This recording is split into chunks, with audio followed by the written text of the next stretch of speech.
Engkau sangat baik kepadaku. Tuhan, kami punya Allah yang sangat baik.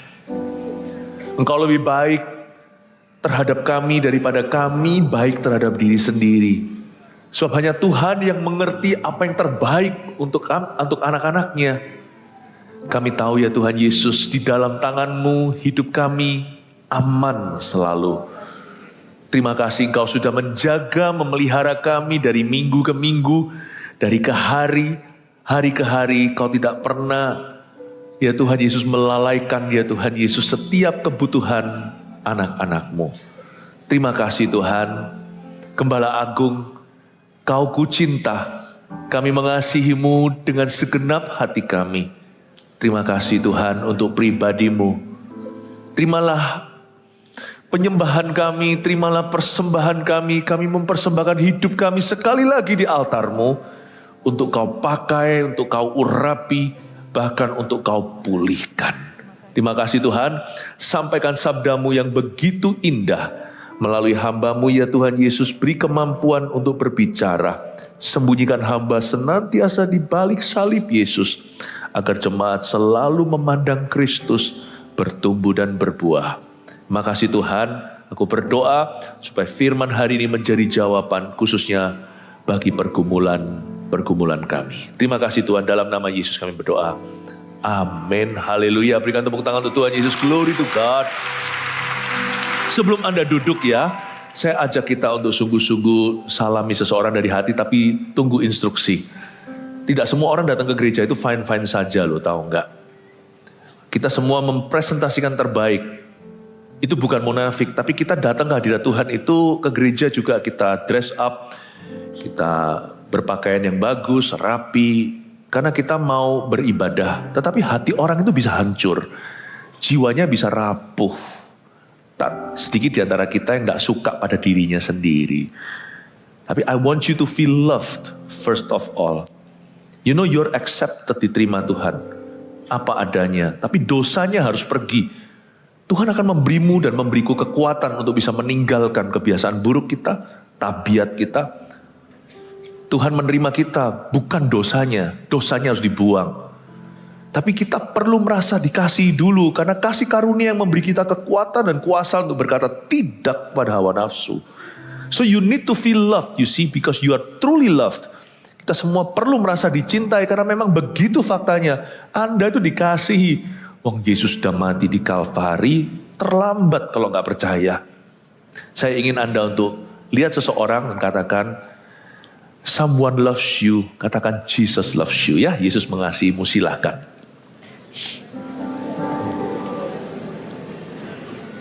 Haleluya, puji Tuhan. Berikan tepuk tangan untuk Tuhan Yesus. Mesti percaya. Aku mau percaya karena kasih setiamu.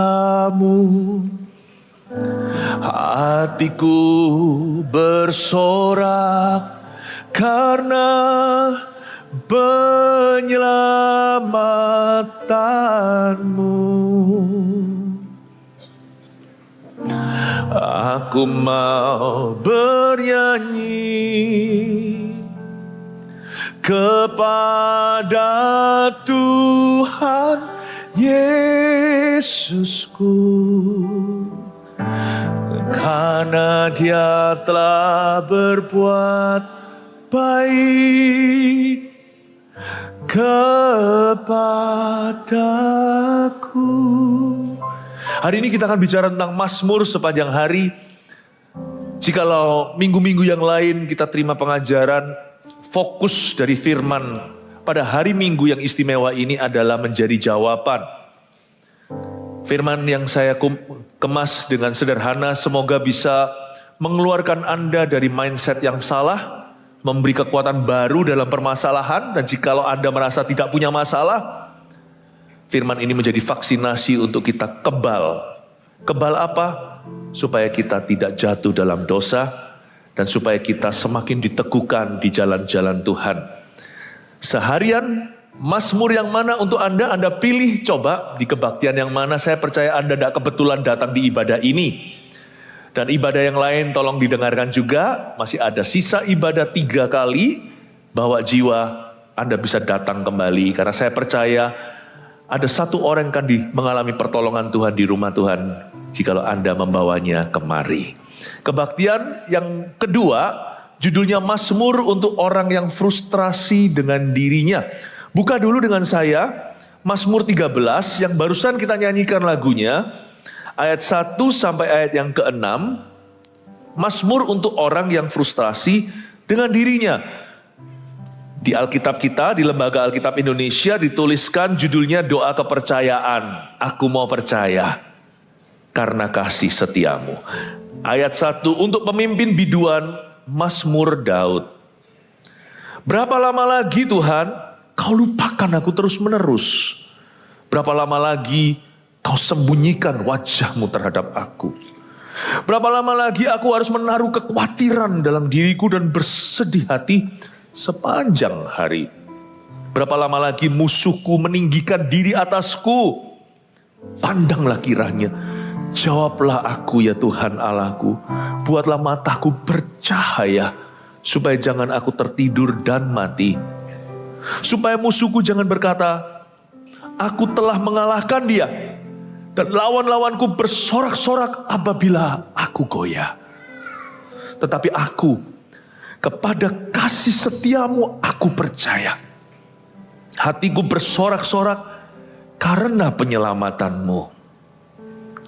Aku mau menyanyi untuk Tuhan, karena ia telah berbuat baik kepadaku. Ini adalah Amsal yang Mazmur yang sangat indah sekali. Daud tentunya sedang frustrasi.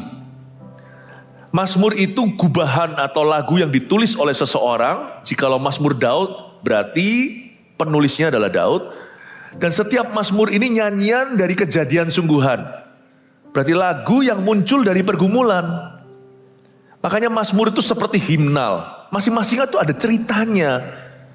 Kebaktian 1 tadi, saya jelaskan satu Mazmur yang ada hubungannya dengan 2 Samuel pasal 15 sampai 18. Ketika Daud takut menghadapi hari, karena dia sedang dikejar-kejar musuh, tak lain tak bukan adalah anak sendiri. Dan bagaimana Daud mengapi-apikan diri dan menguatkan dirinya. Kebaktian pertama dengarkan sendiri. Kebaktian ini, saya ingin Anda melihat bagaimana orang bisa keluar dari satu lubang dalam jiwanya. Yaitu orang yang frustrasi dengan dirinya. Frustrasi setiap kita itu beda-beda. Tetapi pasti ada satu takaran kita itu frustrasi sama diri sendiri. Anehnya ketika Adam jatuh dalam dosa, dia salah paham dengan dirinya. Dia jadi gak ngerti apa yang baik, apa yang buruk untuk dirinya sendiri. Apalagi orang seperti saya ini orangnya perfeksionis. Dari kecil begitu. Bukan berarti percaya diri, justru orangnya minder. Perfeksionis itu orang yang sulit atau susah untuk mengampuni kesalahan sendiri. Saya lebih gampang loh mengampuni orang lain daripada mengampuni diri saya. Ada orang itu yang begitu keras terhadap dirinya. Nah, pengakuan dosa itu aku. Jadi orang seperti ini susah untuk move on. Perasaannya itu serba sticky, seperti ada glue, seperti ada lem di dalam jiwanya. Kalau aku tuh salah, bisa menyesali, aduh tadi kok ngomong begini. Aduh tadi kok aku begitu. Kenapa aku sebodoh itu? Bukannya bertobat, justru dengan spirit seperti itu, jatuh lagi di lubang yang sama. Siapa di sini kadang-kadang frustrasi dengan dirinya, angkat tangan? Oh enggak pernah, mungkin cuma saya seorang ya. Coba saya tanya lagi, jujur ya, siapa yang pernah frustrasi dengan dirinya atau sedang frustrasi dengan dirinya? Kita semua keturunan Adam dan Hawa. Coba lihat kalau ada laki di sebelah kanan Anda, hai Adam, kalau perempuan, hai Hawa. Sama saja, 11-12.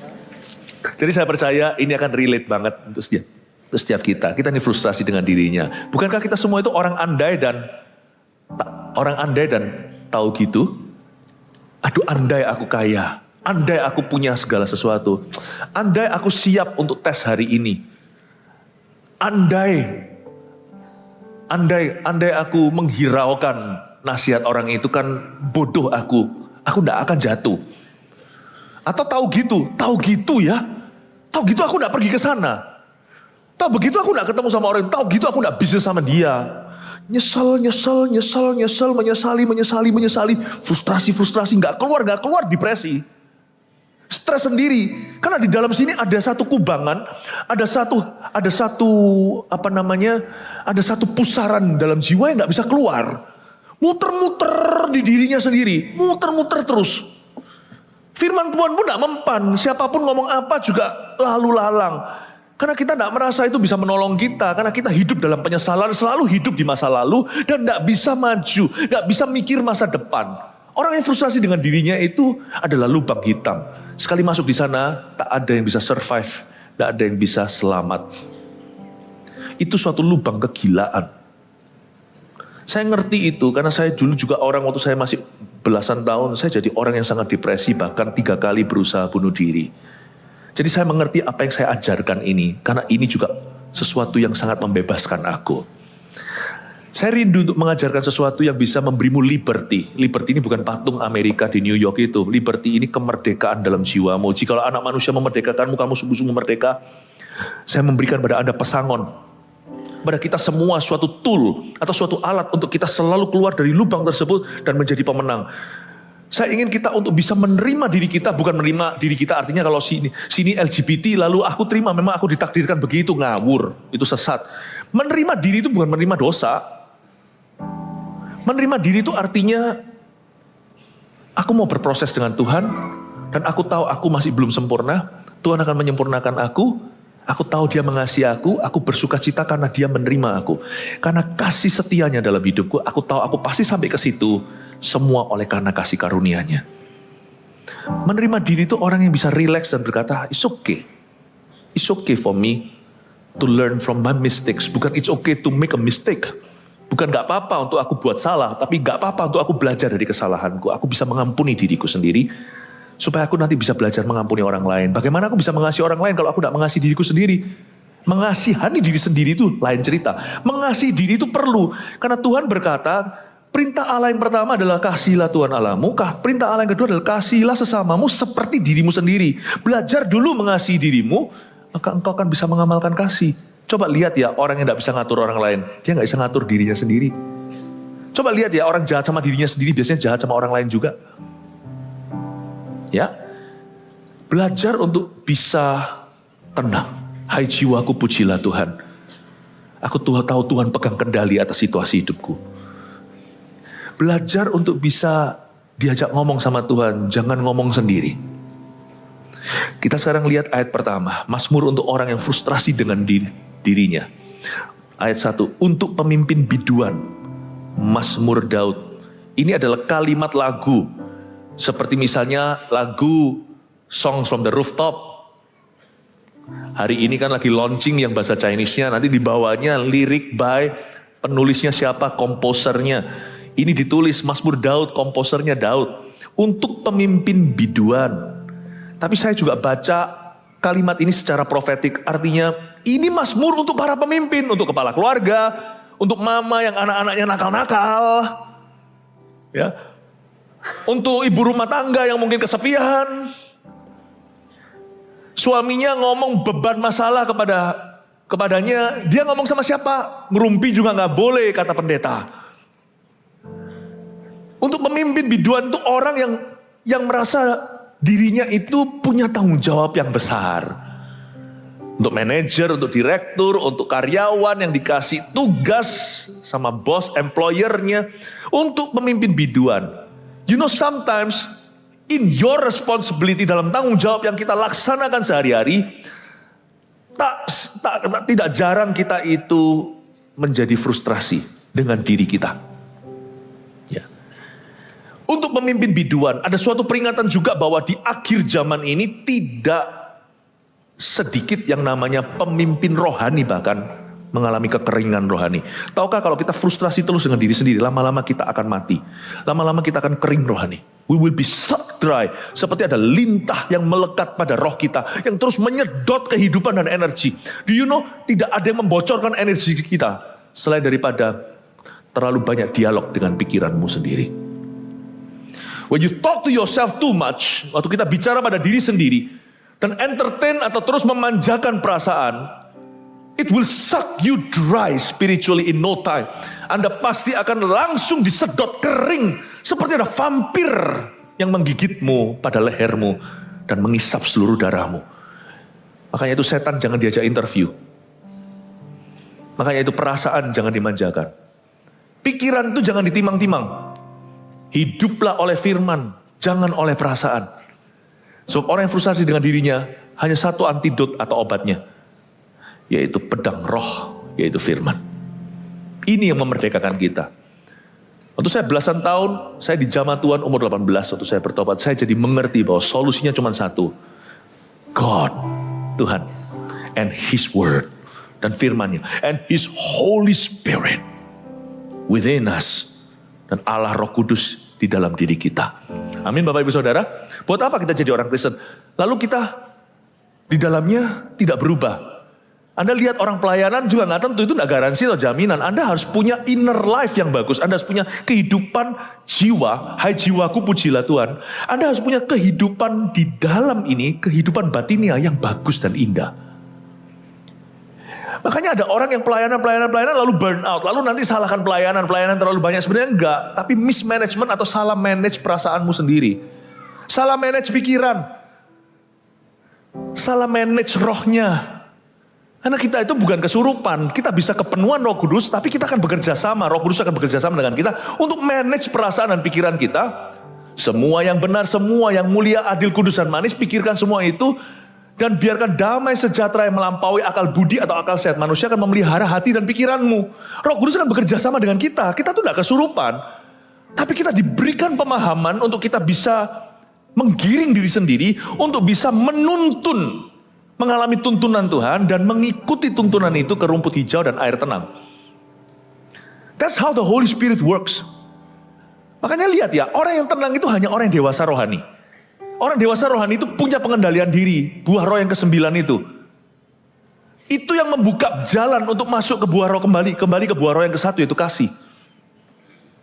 Lihat ya, orang yang dewasa ada orang yang bisa mengendalikan pikiran dan perasaannya sendiri. Dan bisa berkata pada dirinya, hai jiwaku pujilah Tuhan. Tenang teduh dalam kasih-Nya Tuhan. Semua akan indah pada waktunya. Speak to your own storm. Bicara kepada badaimu sendiri. Let your mouth be God's mouthpiece to you. Biarkan mulutmu menjadi lidah bibir Allah untuk bicara kepada dirimu sendiri. Speak to your own storm. Kenapa kalau kita bicara ke dalam badai orang lain gak mempan? Karena kita memang tidak pernah menjinakkan badai sendiri. Makanya itu anak-anak Skewa datang 7 orang, rembukan, rombongan, keroyokan, iblis. Keluarlah kamu di dalam nama Yesus yang diberitakan oleh Paulus. Gak mempan, iblisnya tertawa. Paulus dia takut. Yesus anak Allah. Siapa gak kenal dia? Tapi dia bertanya, lu anak-anak Skewa, siapa lu? Iblis di dalammu aja gak bisa takluk, kamu kedagingan, ambisius. Sekarang mau taklukkan iblis dalam diri seseorang yang kesurupan. Guyonan apa? Candaan apa? If you can speak to your own storm, you can speak to the storm in other people's lives. Kalau Anda bisa bicara kepada badai dalam dirimu sendiri, Anda akan punya authority, otoritas jumping. Punya otoritas untuk berkata kepada badai yang Anda lihat di sekeliling Anda, tenanglah. Waktu Anda menghardik akan ada kekuatan Allah. Anggaplah sesi ini bukan soul searching. I'm not searching your soul, I'm moving your soul. Masalah kita itu terlalu banyak soul searching. Soul searching itu perlu sekali-kali, tapi kalau terus menerus namanya orang yang kurang percaya diri. Kita tidak mau soul searching, soul moving. Saya mau ajak Anda semuanya untuk dewasa dari dalam, karena itu adalah tugas penggembalaan untuk bisa memberi makan. Amin Bapak Ibu Saudara. Untuk pemimpin biduan ini beban buat saya. Kenapa? Karena banyak pemimpin yang gak matang dalamnya. Kelihatan mangganya bagus di luar, makan masam. Karena di dalamnya dia gak matang di pohon. Ya, maka Anda lihat sekarang pemimpin rohani banyak yang kering rohani. Kita lihat sekarang kenapa. Mari kita selidiki apa yang terjadi dengan Daud. Kita akan bedah jiwanya dan kita akan mendapatkan madunya. Ayat 2, berapa lama lagi Tuhan kau lupakan aku terus menerus? Stop. Apakah berarti Tuhan melupakan Daud? Bukan, ini perasaan Daud. Boleh nggak kita jujur masuk hadirat Allah? Atau hanya ngomongnya manis-manis melulu? Coba Anda baca Mazmur, isinya tuh keluh. Bukan hanya manis-manis melulu, ada banyak keluhan di dalamnya. So it's okay to be honest to God. Jadi kita boleh jujur kepada Allah. Ya, tapi bodohlah orang yang langsung menuangkan isi hati pikirannya kepada sesamanya. Ada ayatnya di Amsal, bodohlah orang yang menceritakan kekesalannya. Saya biasanya kalau ada apa-apa kesel saya tuangkan ke Tuhan. Bukan kesel sama Tuhan, keselku kutuangkan ke kaki Tuhan. Nanti yang sisa itu yang perlu saja saya follow up. Tuhan itu saringan yang dahsyat. Saya suka sekali karena Mazmur ini tidak diutarakan kepada manusia. Berapa lama lagi Tuhan kau lupakan aku terus-menerus. Daud itu frustrasi dengan dirinya. Tapi dia lampiaskan ke Tuhannya. Ini bukan nuduh Tuhan loh ya. Nadanya tidak kurang ajar. Tapi nadanya itu datang apa adanya. Berapa lama lagi Tuhan kau lupakan aku terus-menerus. Again, even a man after God's own heart seperti Daud, seorang yang hatinya berkenan. Sekali-kali bisa tanya begini. Dan ini jadi ayat firman, berarti Tuhan gak apa-apa loh. Tuhan tuh gak tersinggungan. Dia berkata, berapa lama lagi Tuhan kau lupakan aku terus-menerus. Daud tidak menuduh Tuhan. Ini hanya perasaan dia sejujurnya. Tuhan, aku rasa engkau lupa sama aku. Where are you? Kau di mana di hidupku di titik ini Tuhan? Orang sekali berdaud masih bisa tanya begini, apalagi you and me. Tapi kalau seluruh isi Mazmur 150 isinya semua begitu, something wrong with you. Ada orang itu 15 tahun ikut Tuhan isinya gitu tiap hari, cuma berapa lama kalau lupakan aku terus menerus. Lama-lama menurut saya bukan curhat ya, lama-lama saya rasa dia nuding Tuhan ya. Paham ya? Ini perasaan yang jujur. Tapi kalau ini sudah menjadi DNA kerohanianmu, ada orang yang dikit-dikit kecewa sama Tuhan, bertobatlah lah, yang gini jangan dimanjakan lah. Ini gak usah kasih Mazmur, yang gini itu kasih kolam baptisan. Ya mungkin waktu dicelupkan semua masuk, hatinya masih di luar. Atau waktu dimasukkan mulutnya masih keluar. Ya. Bapak ibu saudara, it's okay to be honest with God. But it's not okay to make this your lifestyle. Untuk jadikan ini lifestyle gaya hidupmu. Ya. Dan Daud aja bisa tanya kayak begini. Where are you? Have you forgotten me? 主啊，你忘记了我吗？ Tuhan, kau sudah lupa ya sama saya. Ini perasaan oke, bukan berarti Tuhan lupa. Ini perasaan Daud, Tuhan tidak tegur dia. Ini perasaanmu, aku hargai itu. Tapi faktanya beda. Kita lihat sekarang ayat 2b. Berapa lama lagi Tuhan kau lupakan aku terus-menerus? Berapa lama lagi kau sembunyikan wajahmu terhadap aku? Masa si Tuhan sembunyikan wajahnya? Enggak lah. Dengan kata lain, di ayat 2b ini Daud mengeluh, Tuhan, I cannot feel you. Aku gak bisa merasakan hadiratmu. Bahasa kerennya hari ini itu seperti, Pastor Philip, kenapa ya? Aku sekarang kok gak bisa merasakan hadirat Tuhan ya? Waktu aku memuji menyembah atau waktu aku di gereja. Lain cerita, waktu dulu aku baru lahir baru itu langsung baru nyanyi langsung nangis. Apalagi sekarang kalau aku lagi saat teduh doa sendiri gitu rasanya itu lebih susah. Kalau di gereja lebih gampang. Karena terbawa suasana. Kalau sendirian gitu tuh rasanya kok nganggur ya. Krik krik krik krik krik hampa. Kenapa kok garing ya? Anda tidak sendirian. Daud juga merasa yang demikian. Berapa lama lagi kau sembunyikan wajahmu terhadap aku? Itu adalah bahasa perjanjian lama. Bahasa perjanjian barunya itu, I cannot feel your presence, God. Kenapa aku tidak bisa merasakan hadiratmu? Tapi gini ya, dari ayat 2 ini aja saya bisa menarik kesimpulan bahwa perasaan kita itu penting ya. Tapi dia bukan segala-galanya loh, ingat loh ya. Perasaan kita itu penting namun dia bukan takaran kebenaran. Makanya jangan manjakan perasaan atau jangan ikuti perasaan. Pastor Philip, saya tidak berhalakan perasaan saya, malah justru saya gak suka perasaan saya. Oke, kalau gitu jangan diikuti. Tapi ada orang yang berhalakan perasaannya. Kalau aku gak merasakan Tuhan, berarti Tuhan gak hadir. Lah, berarti kan kita bayi. Coba lihat bayi. Mamanya keluar sebentar aja. Padahal mamanya keluar ambil susu. Dia gak kelihatan karena dibagi tembok, dia sudah nangis. Tapi kalau anak sudah disapi, dia sudah umur tertentu, sudah lepas dengan ASI. Anak itu sudah mengerti, mamanya keluar. Dia gak nangis lagi karena dia tahu meskipun tidak ada di ruang matanya, mama tetap ada.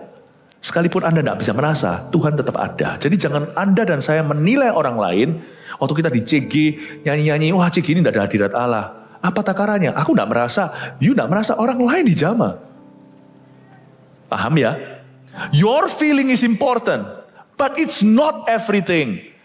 Perasaanmu itu penting, tapi kadang-kadang bisa menipu loh perasaan itu. Jangan percaya dengan lagu populer di dunia feelings. Nothing more than feelings. Lagunya gitu ya? Nothing more than feelings. Well, something more than feeling. It's called faith. It's called truth, the truth. Namanya firman, kebenaran, iman. Jangan percaya pada perasaanmu doang, karena perasaan kita bisa menipu. Berapa kali kita merasa bahwa orang Kristen begitu, semua gereja sama, pendeta. Berapa banyak di antara kita bertobatlah yang punya perasaan gitu, berarti perasaanmu dewamu, berarti perasaanmu Tuhanmu. Karena Tuhan belum menunjukkan segala sesuatu kepadamu, jadi jangan kita sok tahu. Orang yang sudah kecewa sama orang Kristen, gereja dan sebagainya. Come on lah, have you been to every church in the world? Sudahkah kita datang ke semua gereja? Sudahkah kita kenal semua orang, semua hamba Tuhan? Sudahkah Anda mengenal setiap orang Kristen di dunia? Orang bisnis aja lebih pintar. Bisnis gagal, dia bisnis lagi sampai dia berhasil. Kita sekali dikecewakan oleh orang Kristen, udah ogah-ogahan. Kok begitu ya? Kalau demi uang kita berani coba, demi Tuhan kita berhenti di tengah. Menunjukkan pada kita siapa dewanya. Your feeling is not your everything. Perasaan kita itu bukanlah, kadang-kadang jangankan kebenaran, itu jelas enggak. Hidup itu harus oleh iman, bukan oleh perasaan. Tapi perasaan kita juga kadang-kadang bukan realita. Kadang-kadang bukan fakta. Lanjut lagi di ayat 3. Siapa yang masih bisa ikuti sama saya? Ya, siapa yang diberkati Tuhan? Praise the Lord, puji Tuhan ya. Haleluya. Kasih tepuk tangan untuk Roh Kudus yang selalu mengajari kita. Sebelum kita lanjut, bilang sama kanan kirinya, Jesus loves you. Ya, haleluya. Ayat 3. Berapa lama lagi aku harus menaruh kekhawatiran dalam diriku dan bersedih hati sepanjang hari? Berapa lama lagi musuhku meninggikan diri atasku? Kelihatan ini orang frustrasi. Coba lihat dari 2 ayat aja berapa pertanyaan dia lontarkan. Tapi saya bagi frustrasinya jadi 3. Ini seringkali mewakili frustrasi kita. Berapa lama lagi, pertama dia utarakan ke Tuhan, kau lupakan aku. Lalu ayat 3, berapa lama lagi aku harus menaruh kekhawatiran dalam diriku. Frustrasi pertama dia tujukan pada Tuhan. Frustrasi kedua dia tujukan pada dirinya sendiri. Berapa lama lagi aku harus menaruh kekhawatiran dalam diriku dan bersedih hati sepanjang hari. Lalu yang ketiga, berapa lama lagi musuhku meninggikan diri atasku. Aku gak terima Tuhan dikata-katai begitu. Coba lihat waktu aku jatuh, berapa banyak yang ketawa, rival-rivalku. Padahal aku gak salah di hadapanmu. Aku apa saja, sekali-kali orang kan pasti pernah mengalami hari mujur, ada juga yang mengalami hari yang malang. Kebetulan waktu aku jatuh, kenapa musuh-musuhku tertawa? Bahkan yang menertawakan aku adalah sahabat-sahabatku yang dulu pernah aku tolong. Aduh, di hatiku elus-elus dada rasanya, mereka kok begitu? Kok tega, dulu waktu susah aku menolong mereka. Sekarang aku susah, mereka ketawa. Jadi frustrasi itu bisa komplikasi. Bisa diutarakan pada Allah, tapi bisa juga terhadap diri sendiri, tapi juga bisa semakin diperkeruh waktu kita melihat respon orang lain terhadap kita.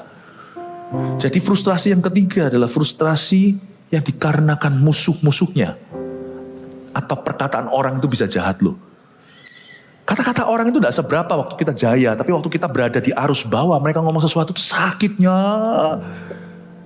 Kebaktian tadi kan saya jelaskan gimana Daud itu sampai terusir dari rumahnya sendiri, istana. Itu masa-masa itu sangat vulnerable. Kita tidak bisa nuntut orang kuat selalu. Ada waktu-waktunya mereka itu vulnerable, ada waktu-waktunya mereka itu akan rawan dan jadi peka. When your wife, waktu istri Anda mengalami sensitif, misalnya lagi bulannya, ya yang suami ya harus lebih peka lah ya. Gak apa-apa kalau lagi mood-moodan sedikit, mood swing itu biasa. Kita juga harus mengerti orang itu ada masanya, pria dan wanita, dalam hidupnya ketika dia mengalami suatu tekanan kehidupan. Apalagi kalau dia dibawa Tuhan di arus bawah. Gak heran ada orang tertentu itu terluka di waktu itu. Makanya itu jaga hati itu penting sekali. Dengan segala waspada itu artinya waktu kita di arus bawah. Dan tolong jaga hati itu bukan hanya terapkan pada diri sendiri. Jaga hati orang di kanan kirimu. Jangan kau jadi salibnya. Kau harus jadi balsamnya. Salib mereka pasti sudah ada. Gak usah kau tambah. Waktu Anda lihat orang kiri kanan kita itu sedang mengalami tekanan kehidupan, jagaan hatinya. Karena dia di titik rawan. Suami pulang ke rumah udah capek, lesu segalanya, langsung tunggu dulu. Paling tidak suruh dia makan. Ada titik rawan, istri juga sama mungkin pada saat mungkin semua sibuk, suami gak mau tahu ngomong apa adanya. Perhatikan dong, suami mungkin kerja banting tulang, tapi istri juga atur rumah tangga. Tahu gak, sama susah, bahkan lebih susah loh atur anak daripada atur bisnis. Tolong bisa dimengerti lah, saat-saat tertentu caranya bagaimana, diajak kencan gak pernah, tiap hari hanya dasteran dan rololan. Lalu tiba-tiba kita suruh dia ngerti segala sesuatu. Tolonglah senangkan juga gitu loh, supaya dia keluar dari titik rawan, titik tidak amannya. Bapak Ibu Saudara, jagalah dengan segala waspada. Frustrasi itu bisa dihindari kalau kita itu bermain cantik dan gracefully. Kalau kita menitik beratkan hati dan perasaan orang, bukan perasaan sendiri, saya rasa kita bisa menjadi alat damai. Dan kita bisa membawa sukacita dalam diri orang lain. Frustrasinya di sini ada 3 saya bagi kepada Tuhan. Kalau frustrasi kepada Tuhan itu diterus-terusin, tidak dapat solusi yang benar, alias terus-menerus berkanjang pada perasaan dan tidak pernah berujung pada kebenaran, maka nanti itu menjadi orang Kristen yang kepahitan. Kepahitannya gak jelas loh ya. Dia kepahitan sama orang iya, tapi kalau Anda lihat, orang itu kepahitan sama Tuhan. Duh, kok bisa sama Tuhan kepahitan itu piye? Ada orang itu yang kudu terus kecewa sama Tuhan. Selalu kepahitan sama kehidupan, kecewa dan lihat ya, ada orang Kristen tuh yang labelnya gini, sukanya itu berkata Tuhan jahat, Tuhan cobai aku, Tuhan yang kasih aku penyakit, Tuhan gak dengarkan doa, tapi dia mau tinggalkan Tuhan juga gak berani karena dia tahu ada neraka. Jadi dia itu betul-betul adalah makhluk gentayangan, sorga kagak, neraka tak rela. Ada orang yang tipe gitu ya. Karena lihat gak orang Kristen yang suka terus marah-marah sama Tuhan, marah ngamuk-ngamuk. Itu sebenarnya menurut saya orang itu bukan ngamuk sama Tuhan, dia ngamuk sama dirinya sendiri. Cuma dia gak sadari, dia itu frustasi sama dirinya dan dia jadikan Tuhan tumbalnya. Bodoh lah orang yang begitu. Kenapa? Tuhan itu justru obatnya, kok kau jadikan tumbalnya. Do not sacrifice God. He's your only hope when all things fail. Jangan kau korbankan Tuhan, karena dia satu-satunya harapan ketika semua orang meninggalkanmu. Dialah satu-satunya ketika semua gagal. Biarpun gunung-gunung beranjak dan bukit-bukit bergoyang, namun kasih setiamu tak akan beranjak daripadaku. Firman Tuhan yang mengasihi aku. Amin Bapak Ibu. Jangan. Jadi caranya gimana kalau kita lagi frustrasi kepada Tuhan, kita harus akhirnya berakhir mendarat, berlabuh pada kebenaran tentang karakternya. Kita harus mendarat ujung-ujungnya pada janjinya. Tapi kalau kita frustrasi sama diri sendiri, kalau itu tidak ada jalan keluarnya, ini bahaya. Di sinilah masuk stres, depresi, bipolar, segalanya. Karena waktu kita berputar-putar di sini ada pusaran tidak keluar, itu jadi penyakit. Tanya dokter. Dokter tidak bisa membuktikan mungkin, tetapi tidak akan menyangkali bahwa psikis, penyakit psikis itu bisa berujung penyakit jasmani. Coba lihat ya, kadang-kadang kalau dokter yang bijaksana akan memberitahu, tidak cuma gini-gini, lifestyle-mu harus berubah juga, jangan cuma main antibiotik, obat-obatan. Ayo kurangi stres, mungkin ada orang yang gimana, tiroid dan sebagainya. Saya bukan dokter ya, tanya sendiri, tapi saya kasih contoh aja misalnya, hidup Anda harus bisa manage stresnya sendiri. Saya bisa ngasih Anda pil tidur supaya Anda tenang. Tapi yang membuat Anda tidak bisa tidur itu dokter tidak bisa. Itu Anda harus bisa manage sendiri. Nah orang di luar Tuhan tidak punya pegangan. Mereka hanya punya positive thinking. Tapi di dalam Tuhan kita punya kuasa kehidupan. Nah itu yang kita praktekkan. Inilah kelebihan orang Kristen. Karena orang-orang yang tidak punya Tuhan berakhir paling maksimal sampai ke tangan psikiatris.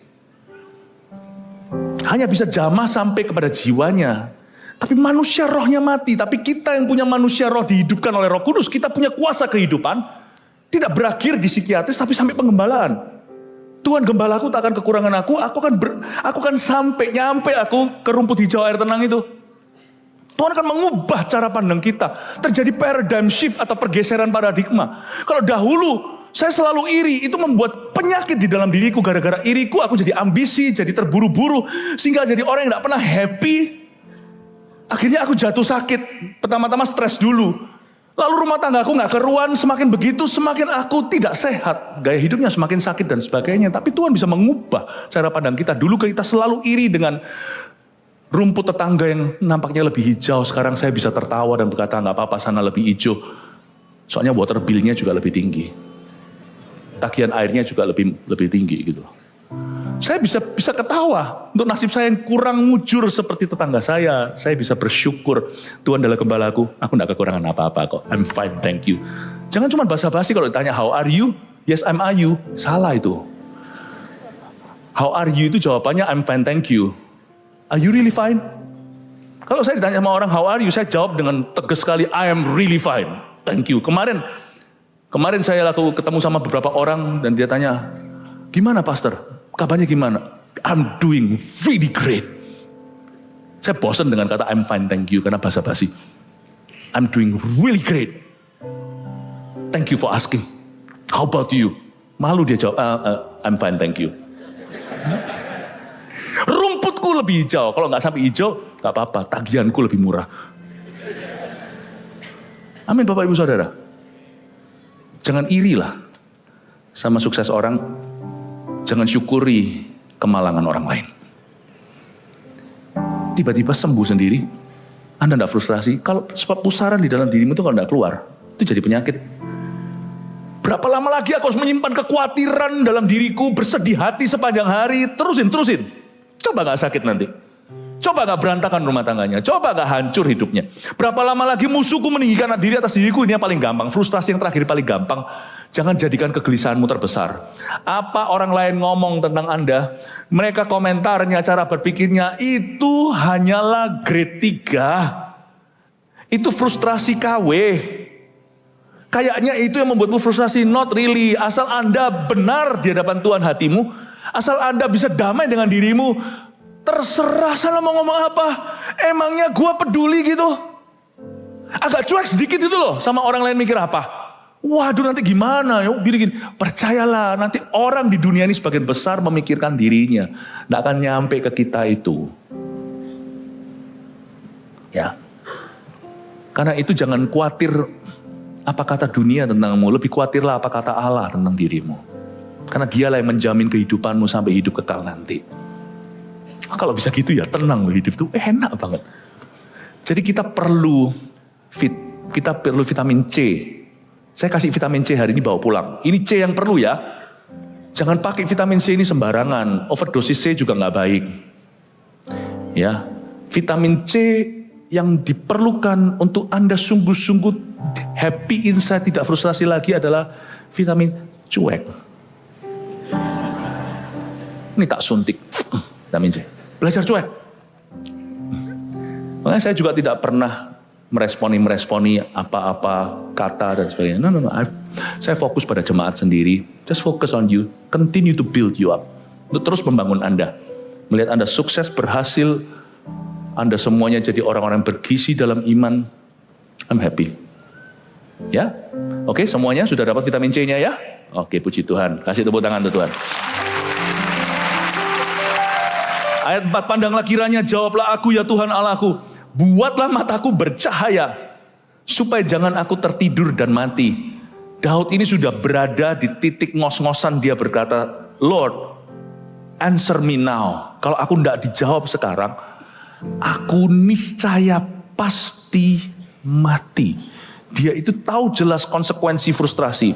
Kalau ini diterusin, Daud mengerti. Dia itu kan seorang yang hatinya berkenan pada Allah. Jadi dia nangkep hati Tuhan. Dia itu tahu kebenaran. Kalau aku diterusin ini, sekarang aku baru pingsan. Frustrasi yang ku alami sekarang ini hanya pada titik spiritual sleep. Atau tidur rohani. Aku gak boleh lama-lama entertain memanjakan perasaan ini. Harus ku bawa ke hadirat Tuhan. Aku konfrontasi mati-matian. Kalau perlu pokoknya aku sekarang bentur-benturin diri ke pintu gerbang sorga. Tuhan mau marah gak apa-apa, mendingan ku tanggulangi daripada ku biarkan, daripada ku diamkan. Buatlah mataku bercahaya Tuhan, sebab sekarang aku mengalami spiritual sleep atau tidur rohani. Ini diterusin akan mengalami spiritual death, kematian rohani. Never allow your feeling, negatif feeling itu melewati matahari terbenam, bukan hanya amarah. Amarah itu biasanya titik terakhir Amarah itu adalah titik frustrasi lu gak tahu mau apa. Jangan biarkan amarahmu sampai terbenam matahari. Jangan kau pegang murka sampai matahari terbenam. Sudah. Itu bukan cuma satu perasaan marah. Kalau Anda telusuri dalam jiwa, marah itu titik terakhir frustrasi. Nah itulah macam-macam setelah marah. Orang bisa bunuh diri, orang frustrasi, orang bisa lari ke alkohol, kemana. Ada juga yang gak tahu gimana komplikasi itu selingkuh. Waduh itu macam-macam. Kalau Anda tanya secara fisik, tanya sama dokter yang namanya gula, penyakit gula itu bisa macam-macam. Itu bisa ke ginjal, bisa kemana, bisa ke situ. Komplikasinya itu macam-macam. Bahaya. Perasaan feeling itu jangan kau bawa tidur. Selesai masuk. Ngomong sama dirimu sendiri, aku kunci pintu, minta beritahu sama semua keluarga, pembantu semuanya, jangan ganggu, kasih aku 1 jam, mariin dengan Tuhan di sana. Marah-marah di sana sendiri, tapi jangan kau berdosa, jangan keluar dari ruang doamu. Selesaikan frustrasimu. Karena besok itu terlalu berharga untuk tetap frustrasi saudara, karena besok ada rencana Tuhan yang baru, kesusahan sehari hanya untuk sehari.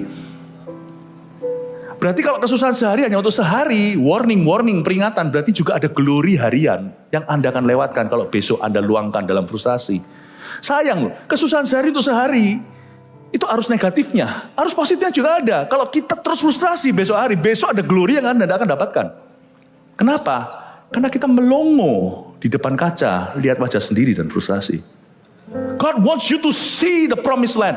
Tuhan ingin Anda melihat sesuatu yang dari janji Allah dalam hidupmu untuk hari itu. Jangan kau lewatkan itu. Jangan kau lewatkan. Amin Bapak Ibu Saudara. Setiap hari bisa saja Tuhan menaruh sesuatu dalam perjalanan hidupmu yang harus Anda pick up, harus Anda pungut. Kalau kita melongo secara rohani, kita akan lewatkan ternyata. Pada bangkai singa itu, Simson ambil madu. Di tempat tertentu, Yonatan ambil madu pula. Dalam zaman yang berbeda, makan dan bercahaya dan hajar orang Filistin. Anda akan melihat itu cuma bangkai kalau kita melongo melulu. Tapi kalau kita itu matanya peka, nggak melihat ke kaca, melihat diri sendiri melulu dan tanya terus dan terus gali-gali. Semakin gali, semakin jauh dari kebenaran. Semakin Anda interview diri sendiri, semakin stres. Semakin Anda mati spiritual sleep, tidur rohani, lalu mati rohani. Jangan-jangan Anda lihat bangkai dan mengeluh. Tapi Simson bisa melihat madu. Anehnya, orang melihat lubang donat melulu. Ini saya sering pakai ilustrasi nih kayaknya donat dan lubangnya ya. Saya nggak terlalu suka donat. Setelah saya ngomong begini, banyak orang kasih saya donat. Ya. Padahal saya enggak loh, jangan loh ya. Please jaga kesehatan daripada your pastor. Kenapa kok melihatnya ke situ? Jangan lihat bangkainya. There is honey inside. There's honey inside. Kesusahan sehari untuk sehari, madu sehari juga untuk sehari. Madu hari ini kalau Anda lewati, besok sudah madu yang lain. Beda. Jangan sampai kelewatan. Saya nginep di Bali pas liburan.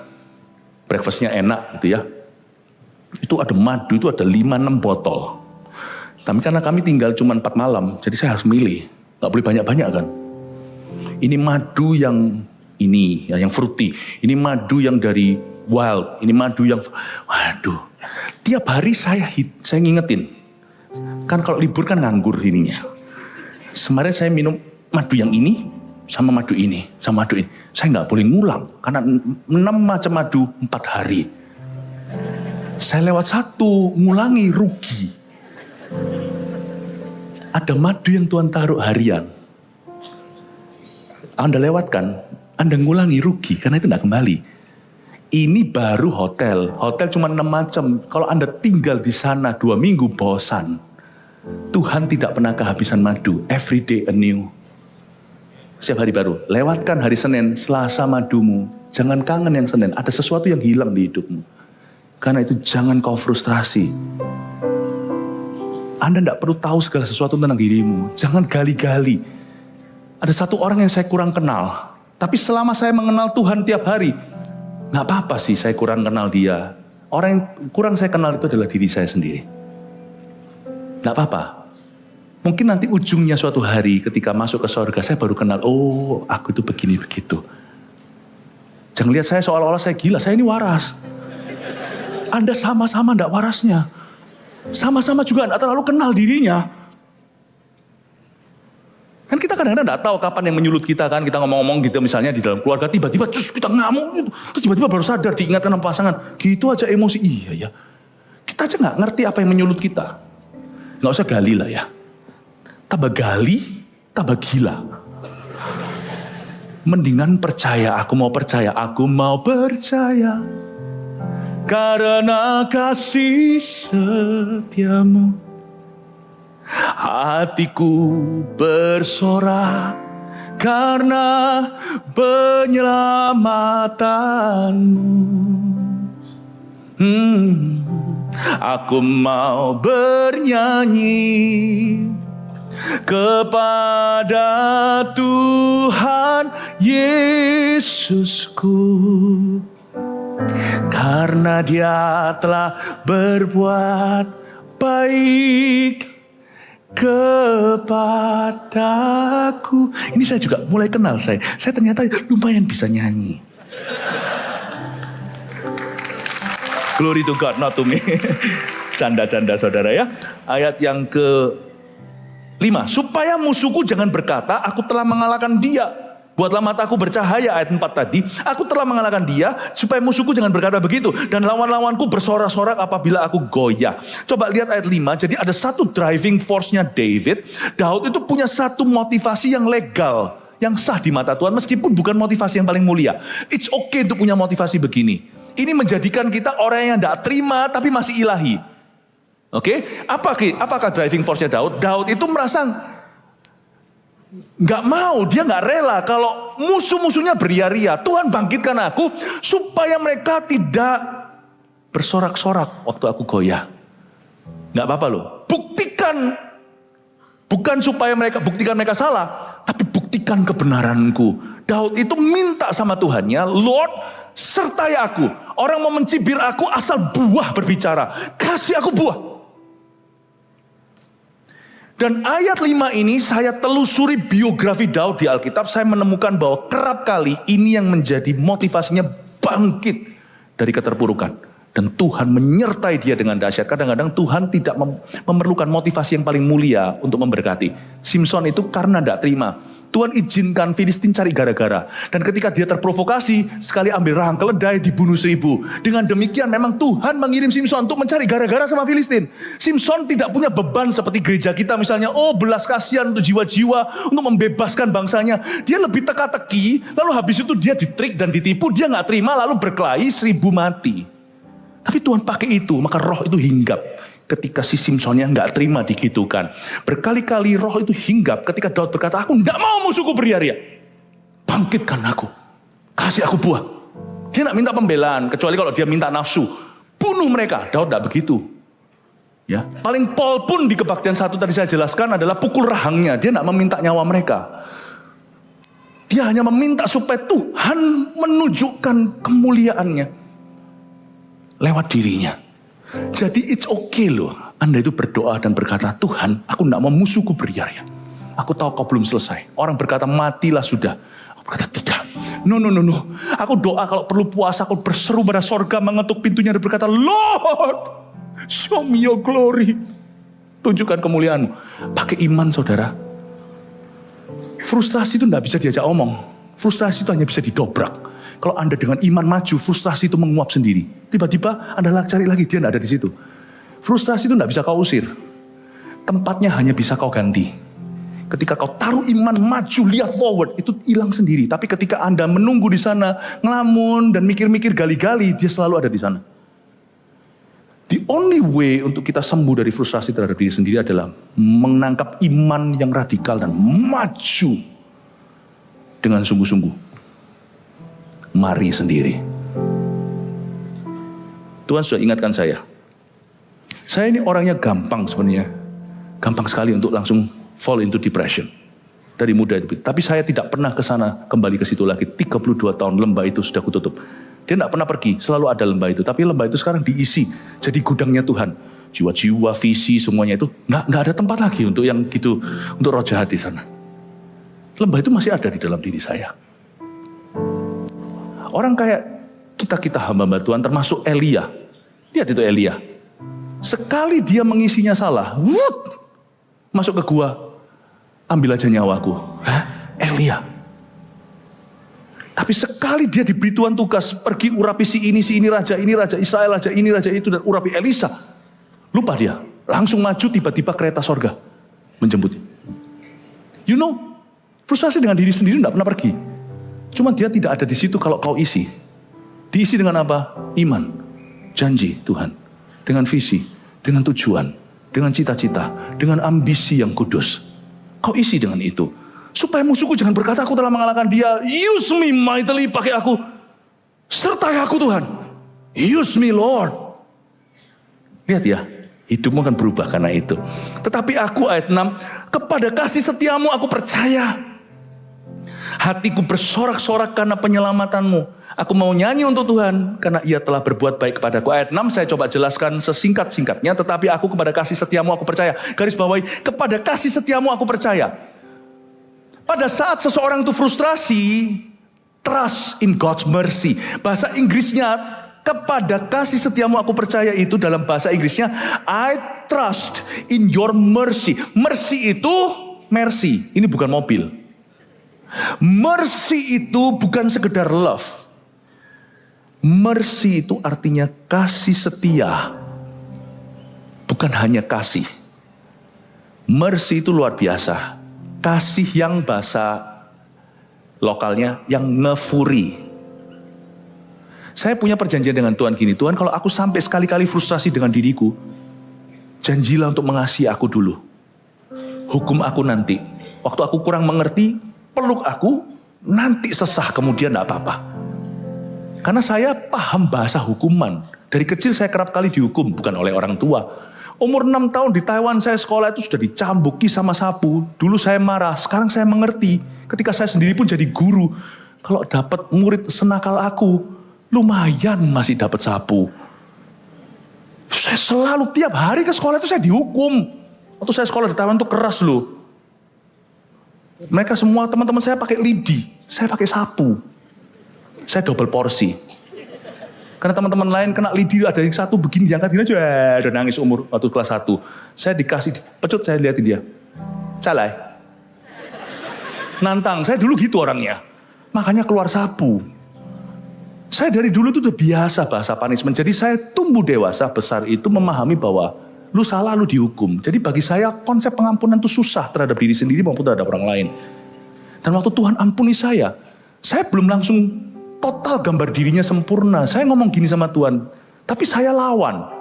Saya naik ke mercy. Kalau Anda lagi frustrasi, jangan Anda trust in His law dulu, meskipun hukum Allah itu ada. Jangan Anda taruh percaya atau matamu memandang kepada hukum atau hukumannya, atau kepada justice keadilannya, atau kepada holiness kekudusannya. Saya nggak ngomong ini berarti kekudusan nggak penting. Kekudusan itu segala-galanya. Tapi jangan taruh pikiran hatimu itu kepada itu dulu. I trust in your mercy. Waktu aku frustrasi, I trust in God's mercy. Waktu aku lagi frustrasi dengan diri sendiri, aku percaya dulu akan kasih setiamu. Setiamu itu artinya waktu aku tidak setia, kau tetap setia, itulah kasih setia. I trust in your mercy, Lord. Love me first and punish me later. Love me first and teach me. Cintai aku dulu, setelah itu ajari aku. Itu yang Daud minta. Ini dalam sekali loh ayat 6 ini. Aku pada kasih setiamu aku percaya, itu maksudnya apa? Ada banyak hal lain yang kita bisa percayai Tuhan. Ada hal-hal lain yang kita patut mempercayai Allah karena itu. Keadilan. Atau hukum-hukumnya. Dan juga kekudusannya. Tapi Daud berkata, waktu aku frustrasi, aku dungu seperti hewan, tapi aku tetap di dekatmu. Mazmur 139, doa di hadapan Allah yang Maha Tahu. Aku tidak mengerti ketika aku hitung semua yang terlalu besar untukku seperti pasir di tepi pantai. Tapi ketika aku tidak setia, engkau tetap setia. Kepada kasih setiamu aku percaya. Waktu aku bingung Tuhan, kasih aku dulu. Kasih aku dulu. Aku tidak menolak didikanmu. Didik aku sekeras-kerasnya, hajar aku. But love me first. Please promise me that. I promise you, aku berjanji, ini janji dari pihakku. Aku akan mau diajar. Aku akan teachable. Nah, saya punya hubungan dengan Tuhan tuh kayak gitu, puluhan tahun. Ujung-ujungnya ya, dihukum Tuhan pernah, jarang banget. Kerap kali yang saya kira habis ini gua pasti dihukum. Enggak tuh. Ternyata saya akhirnya memahami setelah 2 tahun, saya mulai memahami Tuhan sedikit. Bahwa Allahku tidak suka atau doesn't take pleasure, dia tidak berkenan menghukum kita. Dia lebih suka melihat pertobatan kita yang sungguh-sungguh, yang tulus, dan perubahan kita. Hukum pernah? Pasti ada. Tapi saya lebih sering fitnah dia dan curiga yang tak teruji. Saya kira kali ini mati aku, pasti aku dihukum. Tidak mungkin dia let me get away atau dia biarkan saya lolos dari yang satu ini. Tapi Tuhan akhirnya berkata, I forgive you. Luar biasa. Ini bukan mengajari gereja untuk kita sembarang berdosa, tidak ya. Tapi berkali-kali di pikiran Anda, waktu Anda kira Anda pasti akan dihajar sama Allah, yang Anda dapatkan adalah tangan kasih. Anda akan terkejut. That's the God that you worship. Kepada kasih setiamu aku percaya. Hatiku bersorak-sorak karena penyelamatanmu. Penyelamatanmu itu rescue. I rejoice in your salvation. Aku bersyukur karena keselamatanmu. Aku mau menyanyi untuk Tuhan. Coba lihat ya. Kalau Anda mau menyanyi untuk Tuhan, Anda lihat ya. Dimulai dari ayat-ayat frustrasi pasal 13 Mazmur ini. Dia berakhir pada iman. Katakan berakhir pada iman. Dia bersuka cita memang karena kasih Tuhan. Tapi dia berakhir di iman. Lihat ya, Daud punya tonasi beda di ayat 1, 2, 3, sampai ayat ke bawah terakhir di ayat 6. Dia berubah, aku mau menyanyi untuk Tuhan. Dia masih dalam masalah. Aku mau menyanyi. Dia masih dalam lembah, tetapi dia sudah mau nyanyi. Karena, Anda baca, bukan ia akan berbuat baik kepadaku. Itu juga iman sih, percaya akan janji Tuhan. Tapi dia berkata, karena ia telah berbuat baik kepadaku. Di titik ini, ketika dia frustrasi masuk ke hadirat Allah, dia keluarnya sebagai orang yang menang. Karena di titik terakhir, waktu dia ketemu Tuhan sebelum dia selesai doa, dia berkata, oh iya ya, ada banyak yang Tuhan sudah lakukan, kok aku lupa ya, kok aku cuman ingetin 1, 2 yang belum dijawabnya. Tiba-tiba dia diubah cara pandangnya. Dulu dia juling, sekarang dia melihat dengan benar. Dia melihat dengan terang. Tuhan telah ya berbuat baik kepadaku. 1, 2 ini aku rela menunggu apa keputusanmu. Tuhan telah. Selain itu, iman juga adalah percaya bahwa sesuatu sudah diberikan sebelum dia diberikan kepadamu. Kalau kamu ragu, kalau kamu tidak ragu atau bimbang, apa yang kau katakan itu akan terjadi. Dan itu akan diberikan padamu pada waktunya. Jikalau engkau percaya engkau sudah menerimanya. Bingung gak? Iman itu multidimensi. Belum terima secara fakta, tapi kita percaya dalam roh kita sudah menerimanya. Itu akan diberikan pada waktunya. Luar biasa ya. Dia berkata, aku mau menyanyi, ini alasanku menyanyi. Karena ia telah berbuat baik kepadaku. Berarti di titik ini, Daud belum melihat penggenapan janji. Tapi dia sudah menang dalam spiritnya. Ia telah berbuat baik kepadaku. Dari seorang yang mengeluh, berakhir menjadi orang yang hidup dengan iman. Dari orang yang ngomel, berakhir menjadi orang yang, sekalipun aku belum melihatnya, rohku sudah lewat itu. Aku tahu itu sudah menjadi milikku. Terima kasih Tuhan. Abraham, dia belum punya satu pun anak. Umur juga sudah lanjut. Tapi ketika dia percaya keturunan kandungnya sebanyak itu, Tuhan memperhitungkan sebagai kebenaran. Jadi transaksi dengan Tuhan itu bukan waktu Sarah melahirkan. Waktu dia lihat langit dan berkata, aku percaya, kau percaya. Karena kasih setiamu, hatiku bersorak karena penyelamatanmu. Aku mau bernyanyi kepada Tuhan Yesusku. Jangan salah nyanyi ya. Karena dia, bukan akan, bukan dia akan. Karena dia telah berbuat baik kepadaku. Saya suka waktu kita nonton bioskop gitu. Anda sadari nggak? Anda perhatikan nggak? Bioskop Studio 2 telah dimulai. Itu mantap telahnya. Itu telahnya telak sekali itu kalau menang telak. Maka ini penonton Studio 1 telah dimulai. Itu kalau di airport itu yang bagus cing cui. Attention please, cing cui semua seperti orang mau dicolok gitu. Ayo lihat, perhatikan. Saya suka sekali kalau orang itu beriman jangan tanggung. Jangan berkata mana itu bukan iman. Telah itu iman. Tapi belum hidup di dimensi mana? Anda mau hidup dalam dimensi daging atau dimensi roh? Abraham hidup dalam dimensi roh, menurunkan Ishak sampai Mesias. Daging keluarnya adalah Ismail. Anda mau dalam dimensi apa? Saya mau jadi orang yang beriman. Aku mau percaya karena Tuhan telah mengatakannya. Aku belum melihatnya, tapi aku sudah percaya bersorak-sorak karena kasih setianya. Ya? Katakan pada orang kanan kirinya, gaya bioskop. Begini. Janji Tuhan, ngomong sama kiri kanannya, telah dimulai. Tapi tolong jangan disemprot ya.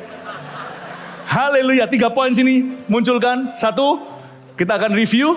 Nomor pertama, apa yang kita telah pelajari, Mazmur untuk orang yang frustrasi dengan dirinya. 1, perasaan kita penting, namun tidak tentu adalah fakta atau kebenaran. Lock it in, dikunci itu. Itu sudah gak usah ditawar, negosiasi, ini harga mati. Oke, 2. Udah dikeluarin semua 3. Ya ini, terus menyelidiki diri, buat hati semakin stres dan jauh dari Tuhan. Jangan gali, siapa yang semakin gali akan semakin gila. 3, bersukacitalah karena kasih Tuhan. Tidak ada alasan bersukacita, hukum aku cacat, kekudusan aku jatuh.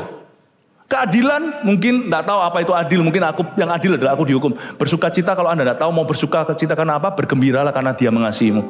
Mulai dengan itu Anda pasti berakhir bagus. Meskipun mungkin sekali-kali perlu diproses Tuhan, didisiplin dengan keras, tidak apa-apa. Anda mulai dengan bersukacita karena kasih Tuhan, Anda pasti nyampe ke tujuannya.